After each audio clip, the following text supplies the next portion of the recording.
Hey everybody, welcome to another episode of the Demo Chef here at Howling Wolf Games.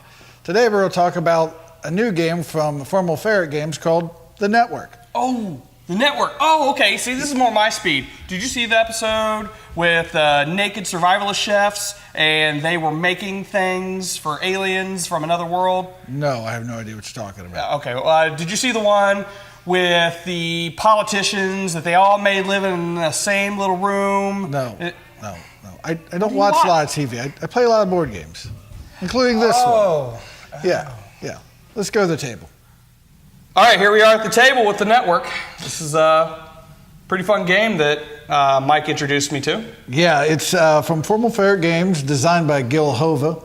And you take the role of a network executive, and you're trying to revamp your primetime lineup, the 8, 9, and 10 o'clock. That sounds really familiar. Yeah, it's like it's done every day. And like a movie that I'm familiar with. Yeah. It's kind of weird. Are you mad as hell and you can't take it anymore? I don't get it. Anyway. So these are a selection of the cards, and you'll have a number of cards per the number of players. And on your turn, you really just get to pick a card, and you can put it in your lineup, or you can put a advertiser or a star into your green room, and then you can add them to your show later. In each round, you get more viewers. And one of the best parts of this game are these network cards. And they're based upon real things that happen in the TV industry, but it's one of the best power cards I've seen in a game. Yeah, I didn't, well, I'll be completely honest. I got the concept, but the whole mechanics of the whole thing were eluding me right in the very beginning.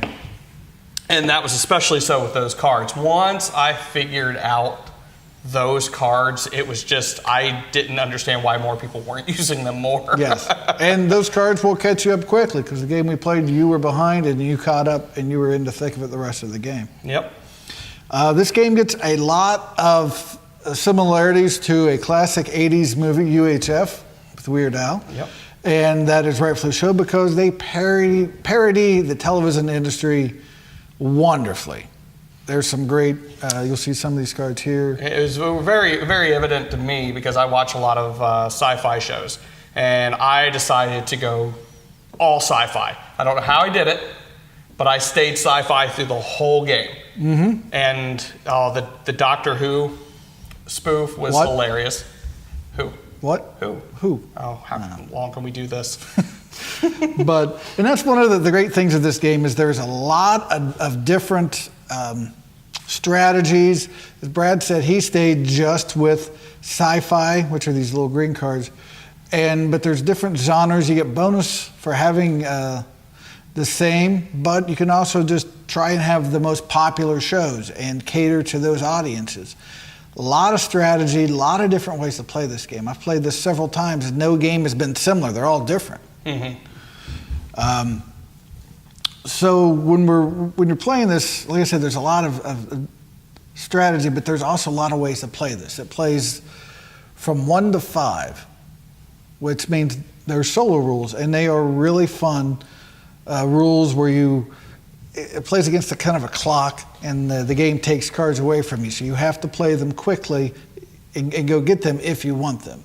The 2 players, really fun with a mechanic that also takes away cards like a mystery player. I could totally see this working really well as a 2-player game.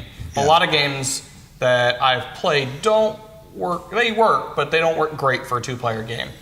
Yeah, you can go head to head. And another great thing about this game is you have we talked about the network cards, but there are standard network cards, and then there's advanced rules network cards, and then there's the interactive. And the interactive cards will allow you to go after each other in a more personal way, taking away stars.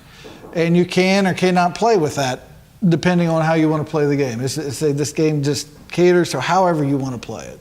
Right. Another thing, great components, good boards, cards are good. This is just I picked this up at Origins this year, and this is a quality game. Can't play it enough. Totally agree. So that's a quick overview of The Networks by Formal Ferret Games. Really fun game. It can change to just about any number of players. Really fun game. Oh, definitely. Well, it's time to box up this episode. Make sure to like, subscribe, and comment below. And now, where do you have to go? My episode of Mobster Hit Wives is coming on. So. What?